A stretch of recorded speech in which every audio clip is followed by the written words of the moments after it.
Bonjour, Walf Quotidien, dans sa livraison du jour, nous fait part de la proposition de loi sur les liens familiaux et parle de la contre-offensive de Mimi. À la page 3 du journal, mon confrère Majib Gaye nous informe que les relations entre Macky et son ex-première ministre se détériorent de jour en jour, comme si le choix porté sur Amadou Mame Diop pour présider l'Assemblée nationale reste à travers de la gorge du député non inscrit. Ainsi, selon toujours mon confrère, la présente proposition de loi, selon son initiative, vise à renforcer le dispositif de promotion de bonne gouvernance du Sénégal en garantissant les principes et règles sus-rappelés. Selon les liens familiaux avec Macky Sall, de l'avis du journal La Tribune, Aminata Touré engage le mortal combat car l'ancien Premier ministre digère toujours mal Amadou Mame Diop choisi par le président Macky Sall. Bespi le jour sur cette même proposition de loi contre les liens familiaux et les fonctions. Titre à sa une, Mimi toise Macky et nous informe que si l'Assemblée nationale adopte sa proposition de loi limitant l'exercice de responsabilité dans les institutions en rapport avec l'existence de liens familiaux avec le président de la République, Aminata Touré estime que cela constituerait une avancée significative dans le cadre de l'amélioration de notre système de gouvernance. Selon le journal Les Échos, pour mettre fin à l'accaparement des postes par les proches du couple présidentiel, Mimi freine les parents du président et de la première dame avec comme argument ils ne doivent plus être présidents d'institutions, membres de gouvernement, SEMGA, DG, ambassadeur ou encore consul. Mimi Touré ouvre les hostilités en parlant de la limitation de l'exercice de fonctions avec les liens familiaux avec le président. Titre Le Mandat. Le journal nous informe qu'on va vers un conflit entre Macky et Mimi Touré. Moralisation de la vie publique et de ses institutions de la République. Mimi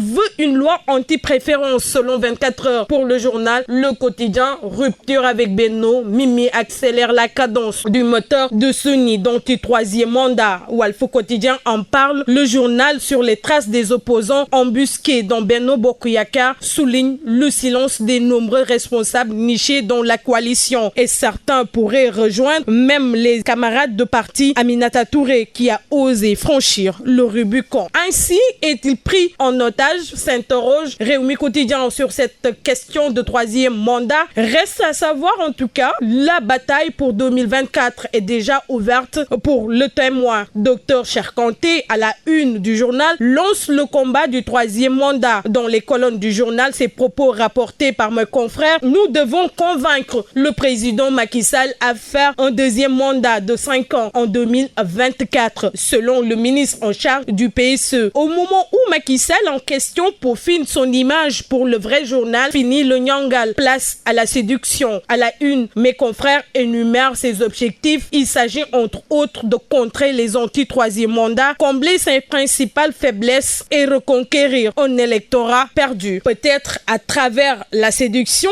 du coût de la vie, car l'AS nous fait part de la mesure urgente sur le riz, le lait, le sucre et le poisson, le panier des ménages directement impactés par le journal. Mais à cet instant, l'État fonctionne, ses citoyens s'exclament. Mes confrères du Sud Quotidien qui se penchent sur les dysfonctionnements de la protection civile au Sénégal. Effondrement de bâtiments, accidents sur les lieux de travail, drame de la circulation, c'est le sentiment des gorgorlous conforté par l'inertie des autorités. Ibou Sané, professeur de sociologie à l'UGB, selon lui, l'État donne souvent l'impression qu'il ne s'occupe pas des problèmes de gens défavorisés. Le soleil sur un autre sujet, mais sur le feu des projecteurs, les risques de maladies chez les fumeurs, chiquer du tabac, un danger de mort, s'exclame le Quotidien national. Un fléau qui altère les organes vitaux. Dans le journal, les témoignages de Lamine Dabo. J'étais souvent malade et je tremblais à tout va. Entre autres révélations à lire à la page 6 du journal. Libération ouvre une large fenêtre sur l'usine structure en acier et services de Diamniadio. Mes confrères